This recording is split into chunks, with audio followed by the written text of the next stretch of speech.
Chinese people and we are the same people. It is cool to learn their culture. It's not cool. I saw this clip about Chinamaxxing about 10 days ago, but I didn't have time to make a video about it. But it's so freaking hilarious. I just have to talk about it. Our foreign adversaries, namely China, actively behind the push towards socialism here in the U.S. Yes, absolutely. You see it everywhere. And then the recent thing is what's trending is called Chinamaxxing.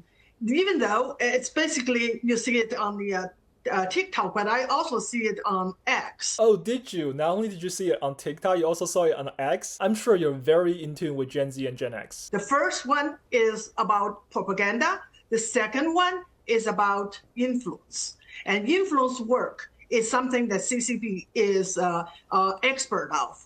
They will capture the elite. In this case, they capture a lot of the influencers in social media, especially in TikTok. Wait, did she just say influencer are the elites in America? I definitely wouldn't characterize them in that way. And one of the examples is Hassan Piker. He went to China for 2 weeks and come back a Chinese.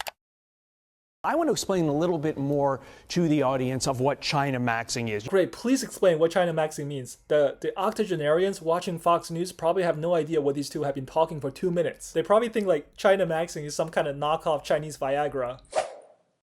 What's your message to those who romanticize communism, especially young Americans who grew up here with every advantage in the world, now saying, I want to live under communist rule? What's your message to them? My message is you have to learn history. We have to teach our children real history. And this, I watched a few podcasts about this topic. They say, Chinese people and we are the same people. It is cool to learn their culture. It's not cool. I just love her tone. She's like, you think it's cool to learn their culture? No, it's not cool. Chinese people are different from American people. Chinese people are not free. And this is something that we have to teach our young kids. And this is not about learning another culture. This is about rejecting our value, our culture, and it is, as you said, romanticized communism. I have to say that they have to know the young people in today's China facing the collapse of the economy, they choose to lay flat. I know I'm definitely nitpicking here, but you don't lay flat, you lie flat. You can't lay yourself flat. They choose to lay flat. What it means, they stop pursuing career because there's nothing to pursue.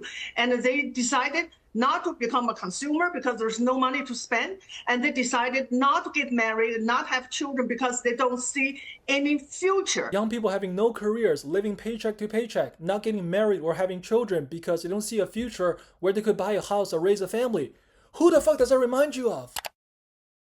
Like, how oblivious could you be? How could you not stop yourself in the middle of that sentence and think, those things sound awfully familiar? Also, I just want to reassure her, at the end of the day, Chinamaxxing is just a fucking meme. Most American people she sees on TikTok or X are not actually turning into Chinese. You know why some of them start drinking hot water? It's because there's 7 inches of snow and 15 fucking degrees outside. In 4 months, when it's 112 in Phoenix, I guarantee you all of them will be switching back to good old Diet Coke with extra ice. Trust me, it's fine.